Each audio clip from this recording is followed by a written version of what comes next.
I'm afraid of Americans. I'm afraid of the world. I'm afraid I can't. Hi everyone, I just saw the Purge election year. I'm afraid of Americans. And in the theme of the movie, I decided to wear this bag to subtly convey some constructive criticism about my country. I'm also filming my review a few feet over today, so no one has to see my Jurassic World poster.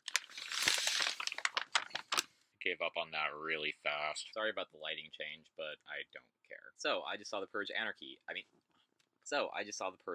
year, which is directed by James DeMonaco, director of such hit films as The Purge and The Purge 2. I don't really like the Purge movies. I think they're kind of cheap and hypocritical and pretentious. Like, I think they can't really decide on a tone, and like that really just gets in the way of my enjoyment of the movie. I can't watch them as dumb fun because like they take themselves too seriously, but I can't take it seriously because too much stupid, ridiculous shit happens, so they just kind of like are big flatline for me. Like, you can definitely do way worse than this, even with movies that are out right now, which I guess honestly isn't really saying that much. I guess technically this is the best Purge movie of all time, but it still kinda sucks. Now, look, I'm not gonna sit here and tell you that this movie's complete garbage, because it's not. There's some good stuff in it, and I'll tell you what I liked about that. It probably won't take that much time. The point is that this movie is bad, but it could have been worse. It was like a little bit more inventive and creative than the last two movies. If you've seen the trailer, it explains what the story is, and even though it spoils the whole fucking movie, I'm still gonna say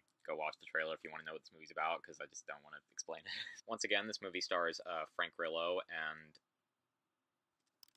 Elizabeth Mitchell. That's her name.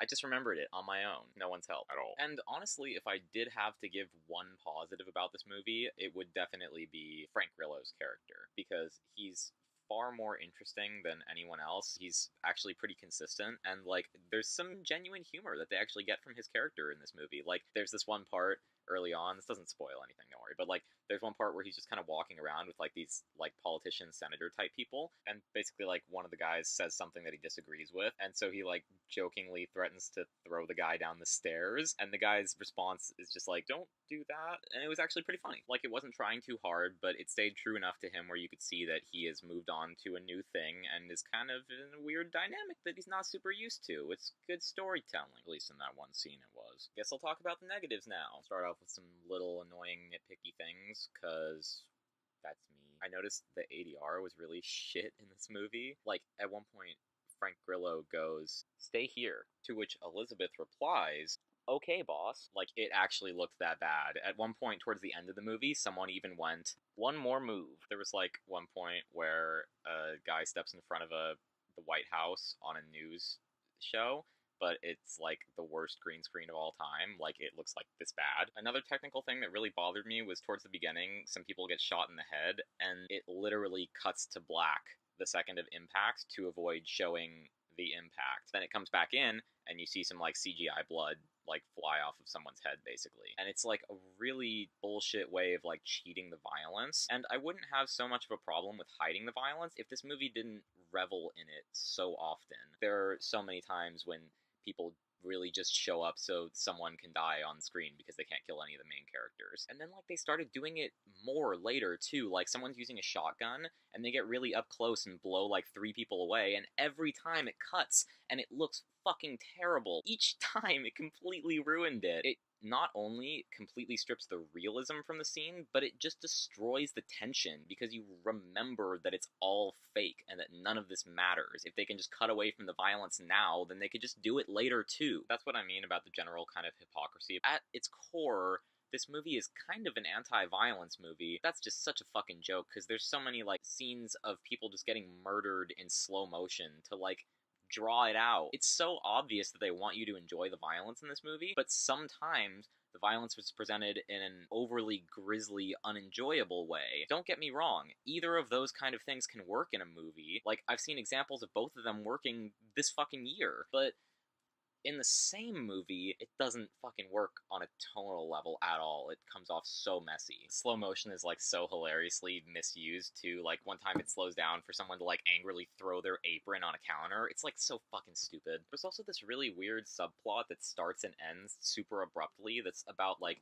tourists coming to America to purge. It was like the worst thing ever. It was like the most insulting, like in your face way to make a really generic, stupid fucking over stated statement. Hey, did you know that Americans are really violent? I had no idea. It's not like we have a trilogy called The fucking Purge that's just about murdering people. This movie's so fucking heavy-handed. It's also got, like, a bunch of fucking racist jokes, because I guess everyone forgot that it's a white guy who wrote this. Like, you can't just put a black guy in your movie to read your racist dialogue and make it not racist. That's not how that works. Some of the racial, like, background story things are kind of questionable. I can tell they're trying to appeal to a wider demographic, but it starts to get really stereotypical and kind of like, oh god, what else? One of the Purgers acts like a zombie. He just, like, makes zombie noises. These girls that are, like, introduced early in the movie, they're, like, teenagers. Like, it's implied that they're underage, and, like, they act like monsters, and then later on, when they start, like, deciding to purge people, we get, like, up-close, like, slow-motion shots of, like, their, like, cleavage and legs and stuff, and it's like, wasn't it implied that they were underage? What the fuck is going on? When your movie reaches levels of perversion and immaturity that a Michael Bay movie gets to, you're not allowed to lecture me on politics anymore. But at one point, they tried to, like, make them seem crazy, and I think they didn't know what to do, so they literally just have one of the girls go, like, fuck!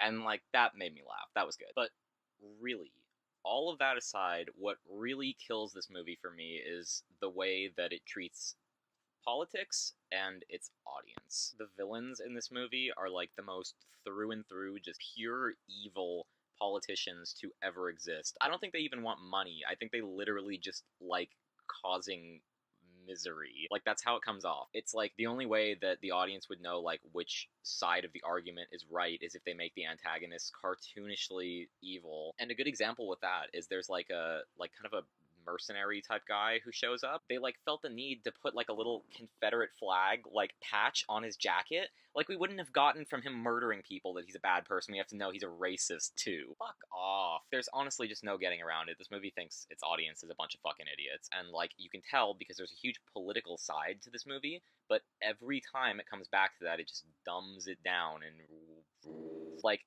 there's a political debate early on in the movie, and it actually cuts to someone going, wow, she's doing good. They really don't think their audience understands this language. I guess just, like, besides feeling generally insulted and not being able to take a lot of the serious violence seriously at all, it could have been worse. This movie really could have been worse. And what I will say is that if you thought this movie looked good, or you were excited for it, or you like the other movies, this is the one that I think will give you the most for your money. Like, if you're someone who wants to see the Purge movies, what you're expecting to get for your money, I think you're going to get the most of it from this one. So you probably won't be too disappointed if this is something you're looking forward to. Also, I don't want to say the third act is good, because it still has all the same problems, but it didn't get as stupid or, like, obvious as I thought it was going to. It actually is a little bit smarter than that. It's not, like, that smart, but it's relatively smarter than the rest of the movie. Alright, well, the additional effort is kind of telling me a 5 out of 10, but then all the technical things are kind of telling me a 4 out of 10, because they honestly really make me mad. But I'm gonna settle on a 5, because I think Frank Grillo did a pretty good job. I'm pretty sure my next review is going to be for Ghostbusters. But basically, I had this idea of maybe reviewing the old Ghostbusters before the new one comes out. So if anyone has any interest in my thoughts on the original Ghostbusters movie, I'd actually be kind of down to post a review for that over the week. But if not, then I'll just review the new shitty movie. I've been William Deza, and I've been pantsless this whole video. Take us out, Trent Bowie. I'm afraid of Americans. I'm afraid of the world. I'm afraid I can't help it. I'm afraid I can't. I'm afraid of Americans. I'm afraid of the world.